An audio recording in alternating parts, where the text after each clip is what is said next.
get the images that are very close to that beach where your boat actually is anchored, right? So this vision will gain in clarity more and more as you hold this concentration. So the next step, how is to control what you are perceiving even to higher degree. So how to zoom in, zoom out, to do a movement and so on and so forth. So you can do this in 3 ways.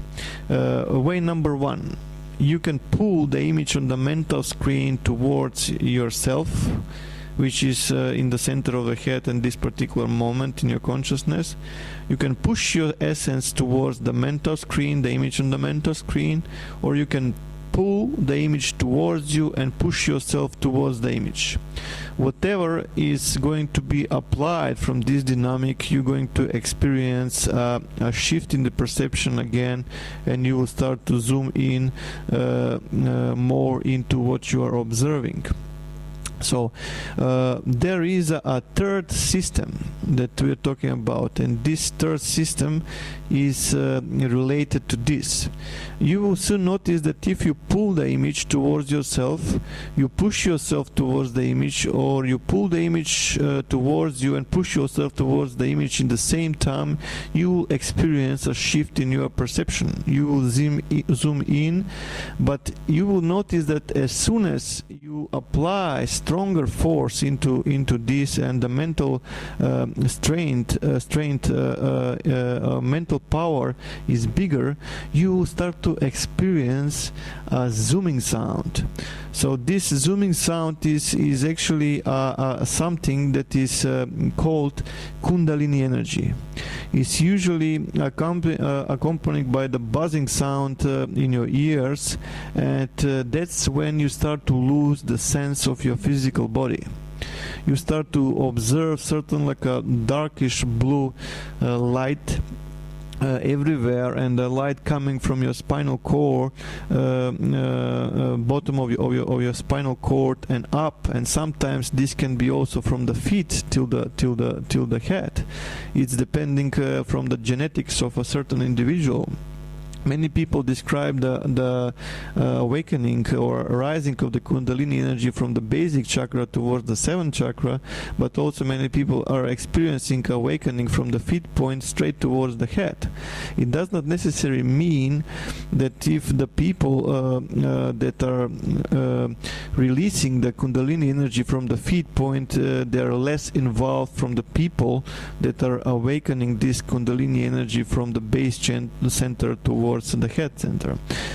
What is relevant for this session is that this Kundalini energy will be so strong that you will be not able to shout, to speak, but as soon as this energy goes towards your head, and it has to be reached a certain area of the brain, so you will be able to proceed or to penetrate into the third mode of the brain functioning, or where you experience the so-called out-of-the-body experience.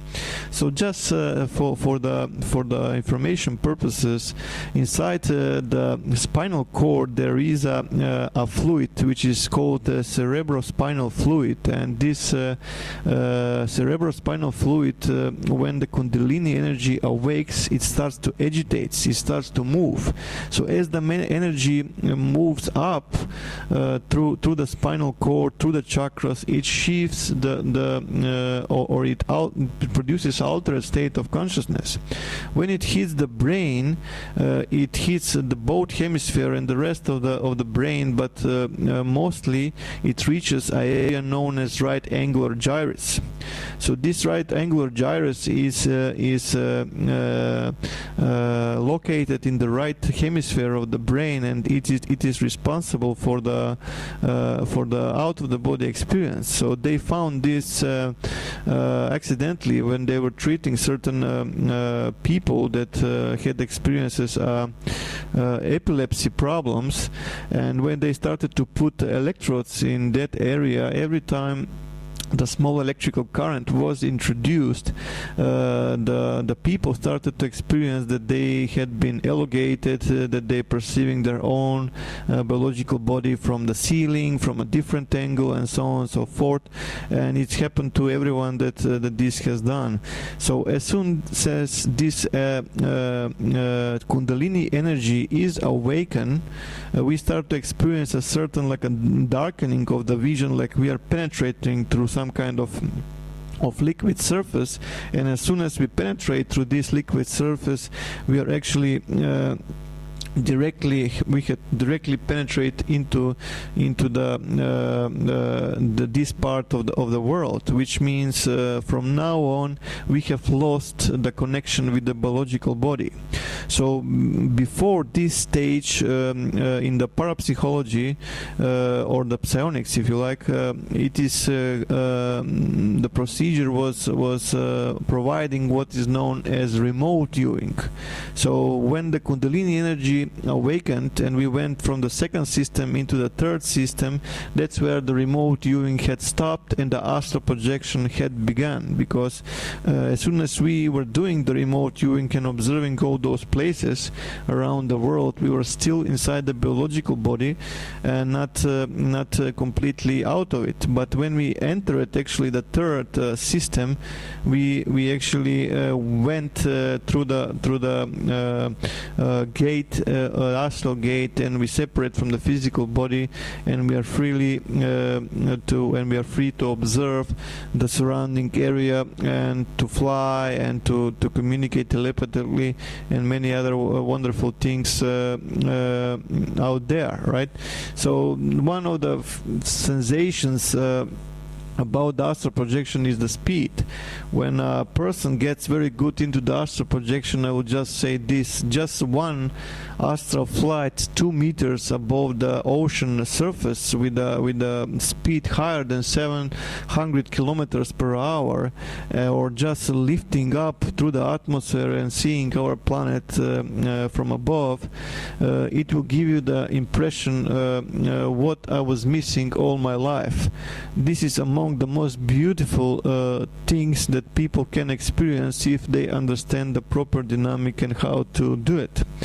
So there is a fourth system which is called telepathic electronic one-way communication. So we all know where we actually stand on this society nowadays, and there is technologies, and most of those technologies are used for selfish purposes, in my perspective, in order to do certain harm to the humanity, unfortunately. So let's just talk about the project Blue Beam, which is the extra low frequency, very low frequency and low frequency waves that are reporting people inside the brain through the holographic images inside the consciousness. So the interesting thing is, because I was involved with certain research and developing providing information to the people about the 2012 event. Usually people this is not mind manipulation or the technologies they use from satellites and the whole. People can conclude this conclusion because if you have the proper experience, and you soon understand that there is one defense system that one of us has, and that's the heart. If your heart is pure enough and you had learned to trust that heart will actually be like a filter, which means it will immediately decode the source of the information, and is it coming from the good source or bad source, or it will just go straight to the source if you just concentrate. Few PhD people had brought out that the military actually was clever enough to experiments to the scale that they can simulate emotions. But once again, I will just say to that if your heart is clean and pure, and you trust your heart, we are a magnificent existence, and we can trace this source. And I was able to pick up those transmissions a few times in my life, and I'm completely aware that they exist. But as soon as this is on the run, and you can apply the certain dynamics, you can trace the source, and it will go directly to the antennas that they are transmitted. So which means that for all you remote viewers who are watching this in this moment, there is a way to trace where the information is coming from, and when it's coming from the satellite, it's going to be artificial, and you will see it if you just track the system. So there is another system which is called telepathic two-way communications, and that's the real stuff, if you like, because there is a force that is trying to help, but we have to grow up to the point, or to the level that we can accept that help. And we are talking about the real communications with the extraterrestrial intelligence that can provide that necessary information and help. So just for example, this is a very similar communications that is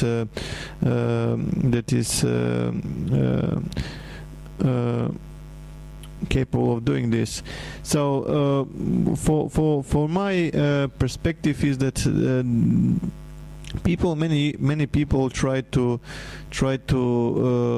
do this, try to establish the contacts with those extraterrestrial intelligences, but in reality only the people that are chosen for certain criteria, with certain criteria, are able to do these communications, and more people are able to do this, and it is also my will to help in that process and to provide the available information that of the way that is possible to achieve that, right? So the sixth system, or the so-called second sight,